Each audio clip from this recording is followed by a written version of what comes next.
All right, so today I wanted to talk about something really cool that I'm definitely going to be interested in watching on July 5th. It is going to be a 48-hour live stream starting July 5th called Back to the Beginning to celebrate Ozzy Osbourne. Now, I am a huge Ozzy Osbourne fan. Randy Rhoads is definitely up there as my favorite guitarist of all time.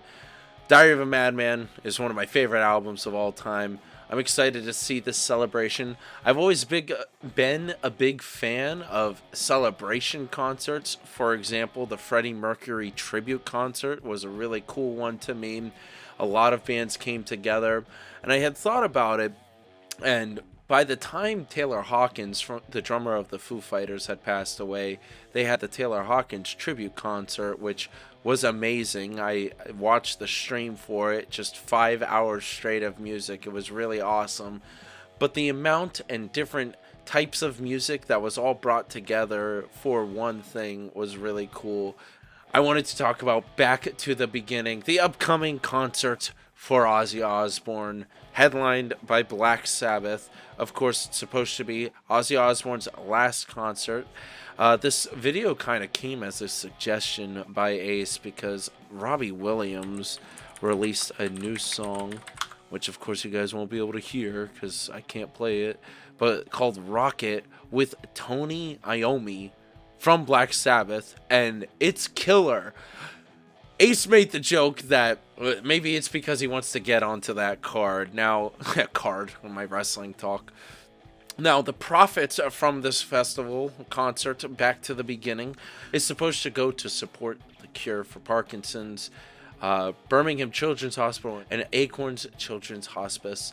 This is quite the lineup of performers. I know that my music taste is all over the place, but it's a pretty cool lineup. I'm excited to see a few things. For example, Limp Bizkit, Fred Durst is going to be there. I don't know if that means Limp Bizkit as a whole is going to be there, but Fred Durst is sticking out to me. I think that's really cool, especially with their connection of always going on tour with the metal groups and then being able to be a part of Ozfest and such. That's really cool. Lizzie Hale, hell yeah. Jake E. Lee is super interesting to have him on this list. Of course, he's the other Ozzy Osbourne guitarist that performed on Bark at the Moon. I thought it was quite interesting that David Ellefson, formerly of Megadeth, is here, but not Megadeth. But of course, you could see Metallica is supposed to be there, Guns N' Roses, Tool, a returning Slayer, which... Okay, hold on. I went to one of the last Slayer concerts before they had retired, and it was a sick time. But I guess now they're unretired. So that's, I mean, alright. Hopefully they sound good, and hopefully it's pretty metal. Pantera, once again, half that band is dead. I'm sure it's going to be the current iteration that has gone on their tribute tours, which has been super cool to hear concert videos and footage of them. But Billy Corgan's going to be there, owner of the NWA. So are we going to get some Smashing Pumpkins tonight? Now Rock DJ's playing. I have to go back to Oz. Lots of bands going to be there. It looks like it's going to be a pretty kick-ass time. Of course, Rudy Sarzo is on this list, the bassist that was in Quiet Riot, and of course the Ozzy Osbourne band, and then back to Quiet Riot after the passing of Randy Rhoads. Sammy Hagar, Sleep Token. That's cool that there's a more modern rock band that's going to appear. I have an undying love for Wolfgang Van Halen. He is such a cool guitarist. I'm such a huge fan.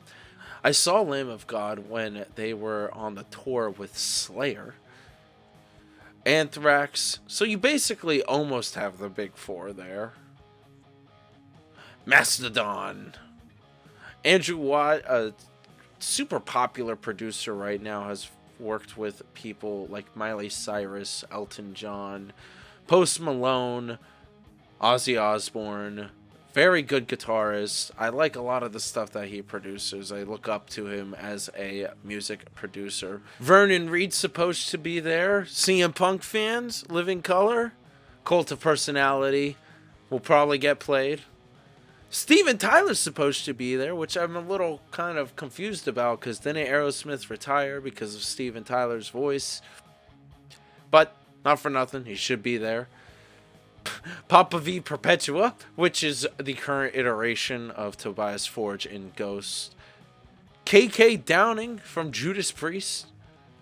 Jonathan Davis, the vocalist of Korn. He's done a few covers in the past I know people really like. And David Draymond of Disturbed. So, this is a pretty cool lineup. Not much, let's say here. Alright, this is it for the Wikipedia page. But what a concert this is looking out to be. The final show in Birmingham.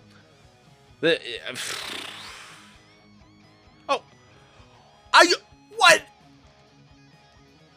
Hosted by Jason Momoa? I didn't even see that!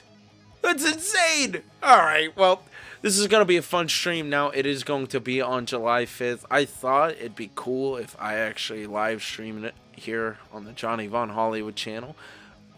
July 4th, though, we will be having Strike earlier in the day, and then 4th of July Fight Night, one of our biggest Shock Wrestling PLEs over on the Shockwave Sports channel.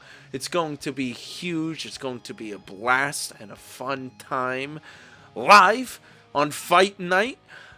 And then right after that, I will probably be tuning in so that I can get ready for the Ozzy Osbourne Back to the Beginning, the final show. Super excited and looking forward to it. I don't know if I'll stream anything about it or talk about it more, but I do love these huge concerts that are like this and that are filmed and streamed because I like experiencing it. So, thank you all for watching today's video. I have some more music conversations to come up here on the channel of Johnny Von Hollywood. And of course, I'm working on some guitars and editing those videos to post right here on Johnny Von Hollywood. Thank you all for watching. Good night, everybody.